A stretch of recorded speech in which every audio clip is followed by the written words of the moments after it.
शमूएल की किताब 1 अध्याय 4 वाचा के संदूक का छीना जाना। शमूएल का वचन सारे इजराइल के पास पहुंचा और इजरायली फिलिस्तियों से युद्ध करने को निकले और उन्होंने एबनेजेर के आसपास छावनी डाली और फिलिस्तियों ने एपेक में छावनी डाली। तब फिलिस्तीनियों ने इजराइल के विरुद्ध पाती बांधी और जब घमासान युद्ध होने लगा तब इजरायलियों फिलिस्ती से हार गए और उन्होंने कोई 4000 इजरायली पुरुषों को मैदान में ही मार डाला। जब वे लोग छावनी में लौट आए तब इजराइल के वृद्ध लोग कहने लगे, यहोवा ने आज हमें फिलिस्तियों से क्यों हरवा दिया है?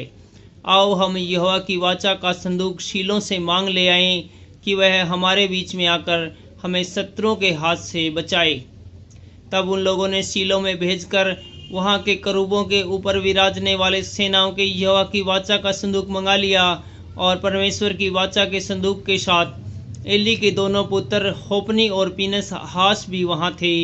जब यहोवा की वाचा का संदूक छावनी में पहुंचा तब सारे इजरायली इतने बल से ललकार उठे कि भूमि गूंज उठी।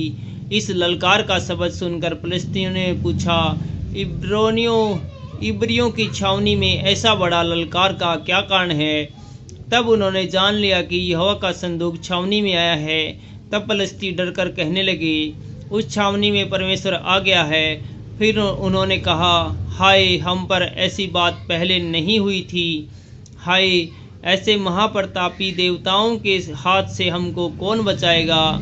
ये तो वे देवता हैं जिन्होंने मिस्रियों पर जंगल में सब पर विपत्तियां डाली थी।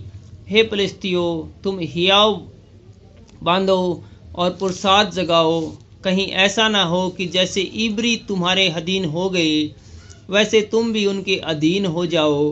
पुरुषार्थ करके संग्राम करो।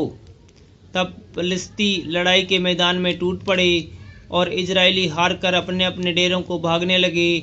और ऐसा अत्यंत संहार हुआ कि 30,000 इजरायली पैदल खेत आए और परमेश्वर का संदूक छीन लिया गया और एली के दोनों पुत्र होपनी और पीनहास भी मारे गए।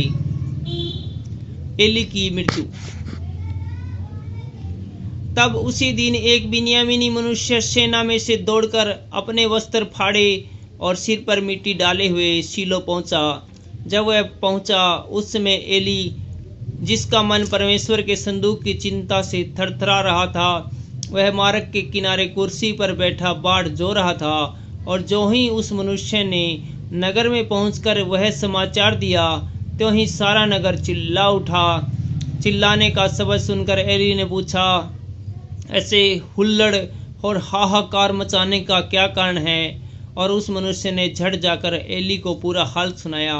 एली तो 98 वर्ष का था और उसकी आंखें धुंधली पड़ गई थी और उसे कुछ सूझता न था। उस मनुष्य ने एली से कहा, मैं वही हूँ जो सेना से आया हूँ और मैंने सेना से आज ही भाग कर आया हूँ। वह बोला, हे मेरे बेटे, क्या समाचार है?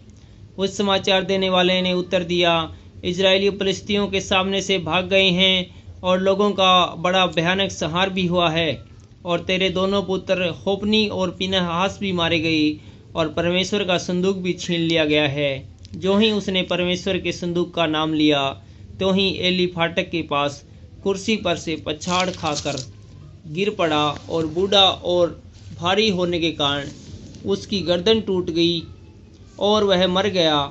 उसने तो इजरायलियों का न्याय 40 वर्ष तक किया था। पीनहास की विधवा की मृत्यु। उसकी बहू पीनहास की स्त्री गर्भवती थी और उसका समय समीप था। जब उसने परमेश्वर के संदूक के छीन लिए जाने और अपने ससुर और पति के मरने का समाचार सुना तब उसको जच्चा का सा दर्द उठा और वह दूहर गई और उसके एक पुत्र उत्पन्न हुआ। उसके मरते मरते उन स्त्रियों ने जो उसके आसपास खड़ी थी उससे कहा, मत डर, क्योंकि तेरे पुत्र उत्पन्न हुआ है। परंतु उसने कुछ उत्तर न दिया और न कुछ ध्यान दिया और परमेश्वर के संदूक के छीन लिए जाने और अपने ससुर और पति के कारण उसने यह कहकर उस बालक का नाम इकोबोद रखा, इजराइल में से महिमा उठ गई। फिर उसने कहा, इजराइल में से महिमा उठ गई है क्योंकि परमेश्वर का संदूक छीन लिया गया है। Thank you.